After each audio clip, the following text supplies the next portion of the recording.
Assalamualaikum, hai, saya Catur Sugiarto, dosen pengampu mata kuliah Praktik Simulasi Manajerial atau sering disingkat dengan PSM. Selain saya, ada 4 dosen lainnya, yaitu founder PSM Pak Reza Rahadian, Bu Sinto Sunario, dan Pak Lilik Wahyudi, serta Pak Denny Dwi Hartomo yang merupakan tim teaching untuk PSM. Kita menyebut dosen PSM ini sebagai BOD atau Board of Directors. Praktik simulasi manajerial merupakan kelas simulasi di mana mahasiswa dihadapkan pada simulasi praktek kerja real. Seluruh mahasiswa akan berperan menempati posisi tertentu dalam perusahaan virtual dan melakukan aktivitas manajerial sekaligus memiliki kewenangan pengambilan keputusan dalam perusahaan atau bisnis yang dijalankan. Mengapa simulasi manajerial penting bagi proses pembelajaran mahasiswa di program studi manajemen? Mata kuliah ini penting karena melalui sistem pembelajaran ini, mahasiswa akan lebih memahami berbagai macam konsep dan teori ilmu manajemen yang telah didapatkan pada mata kuliah sebelumnya. Selain itu, kemampuan soft skill akan betul-betul diasah selama mata kuliah berlangsung. Mahasiswa diharapkan memiliki kompetensi yang lebih matang dalam hal teamwork, analytical skill, negotiation, dan public speaking. Kok bisa? Ya, karena mata kuliah ini menghadirkan metode pembelajaran yang berbeda dengan menghadapkan mahasiswa pada kondisi simulasi yang dirancang sesuai dengan kondisi real di perusahaan. Apalagi yang menarik dari mata kuliah ini? Yang menarik dari mata kuliah ini adalah, pertama, setiap semester tema industri yang diangkat selalu berbeda. Misalnya, pada semester sebelumnya, tema yang diangkat antara lain industri sekolah musik, kuliner, perusahaan logistik, media televisi, retail, operator seluler, dan sebagainya. 2. Setiap semester, PSM menghadirkan praktisi yang sangat kompeten sesuai dengan tema industri yang diangkat.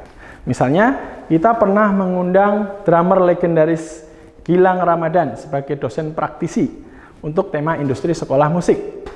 Dan dosen praktisi lainnya selevel CEO atau manajer untuk tema lainnya. Yang ketiga, untuk semester ini, PSM mengangkat tema yang menarik dan juga up to date, yaitu dalam konteks new normal pada industri perbankan, dengan menghadirkan pimpinan BNI, Bank Negara Indonesia sebagai praktisi. Nah, kalau ngomongin sejarah nih, mata kuliah praktik simulasi manajerial ini mulai dikenalkan sebagai mata kuliah unggulan di Fakultas Ekonomi UNS, terutama di Prodi Studi Manajemen, sejak tahun 2005. Pada saat itu, mata kuliah dirancang dengan format textbook case problem solving, mengangkat kasus-kasus dari perusahaan-perusahaan global seperti Unilever dan Coca-Cola. Saat itu, mahasiswa berperan sesuai dengan fungsi manajemen pada perusahaan tersebut. Secara tim, mereka dituntut memecahkan berbagai permasalahan di perusahaan tersebut.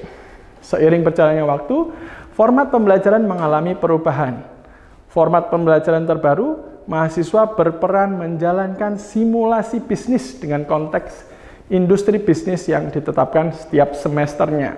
Nah, bagaimana sih proses pembelajaran secara detail diberikan pada mata kuliah ini? Mata kuliah ini memiliki bobot 2 SKS praktek atau 16 kali pertemuan tatap muka. Kelas terbagi menjadi 4-6 kelompok. Pada mata kuliah ini, pembelajaran dimulai dengan pemberian pelatihan prakerja atau kita sebut sebagai pre-job training di awal pertemuan. Pada pre-job training ini, mahasiswa akan diberikan materi seputar public speaking, pengembangan soft skill yang dibutuhkan pada saat meniti karir, tips melamar pekerjaan, membuat CV yang baik, menghadapi psikotes, dan juga wawancara kerja. Nah, tahap selanjutnya, dengan bantuan platform digital yang dikembangkan oleh tim BOD, mahasiswa benar-benar dihadapkan pada serangkaian simulasi proses perekrutan perusahaan. Mulai dari membuat surat lamaran, mengunggah CV, masuk ke lab komputer untuk menempuh psikotes dan tes potensi akademik, sampai dengan menghadapi simulasi wawancara kerja bagi mahasiswa yang memenuhi kriteria menjadi GM atau General Manager di perusahaan. Nah, serangkaian proses tersebut diberikan di minggu-minggu awal pertemuan.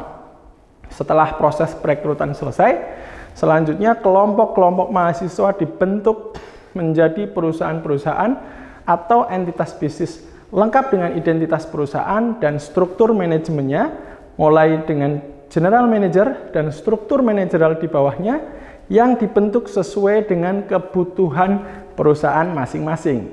Apa yang harus dilakukan oleh mahasiswa setelah perusahaan terbentuk? Nah, setelah kurang lebih 8 perusahaan terbentuk, mahasiswa kemudian diberikan penugasan-penugasan bisnis atau business assignment yang harus diselesaikan pada setiap minggunya di luar pertemuan kelas. Nah, hasil diskusi dan kerja setiap tim selanjutnya dipresentasikan di depan BOD, di depan praktisi, dosen praktisi, dan perusahaan-perusahaan lain selama kurang lebih 10 sampai dengan 15 menit. Pada akhir setiap sesi bisnis assignment ini, BOD dan dosen praktisi memberikan masukan-masukan, kritik konstruktif untuk perbaikan hasil pekerjaan mahasiswa. Nah, business assignment itu sendiri terdiri dari 4 sequence. Apa saja? Yang pertama adalah pemetaan pasar, yang kedua adalah rencana pengembangan produk atau product development, yang ketiga adalah pemaparan kelayakan bisnis atau visibility project, kemudian yang keempat adalah pemaparan grand strategy. Nah, untuk pemetaan pasar atau market mapping, pada assignment ini mahasiswa mendapatkan tugas antara lain, 1. Melakukan identifikasi pelaku dan posisi persaingan bisnis industri perbankan. Yang kedua, mahasiswa diminta untuk membuat sebuah mini riset potensi pasar. Nah, yang ketiga ini melaporkan data primer, ya, hasil aktivitas interview mereka terhadap ketertarikan dalam memilih perbankan, ya, bank atau produk-produk perbankan lainnya. Nah, assignment yang kedua terkait dengan rencana pengembangan produk atau product development. Nah, dalam konteks ini atau sesi ini mahasiswa ditugaskan untuk menentukan fitur produk atau strategi bersaing yang direkomendasikan untuk dikembangkan. Tentunya dengan memperhatikan linearitas hasil pemetaan pada assignment sebelumnya. Nah, yang ketiga yaitu adalah pemaparan kelayakan bisnis atau visibility project.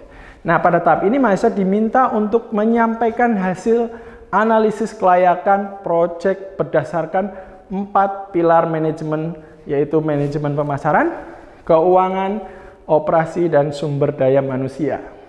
Nah, ini yang terakhir adalah pemaparan tentang grand strategy.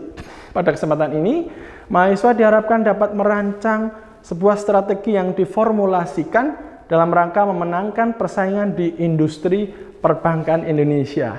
Nah, ini adalah cara penilaian pada mata kuliah praktik simulasi manajerial yang terdiri dari penilaian individu dan juga penilaian terhadap kelompok.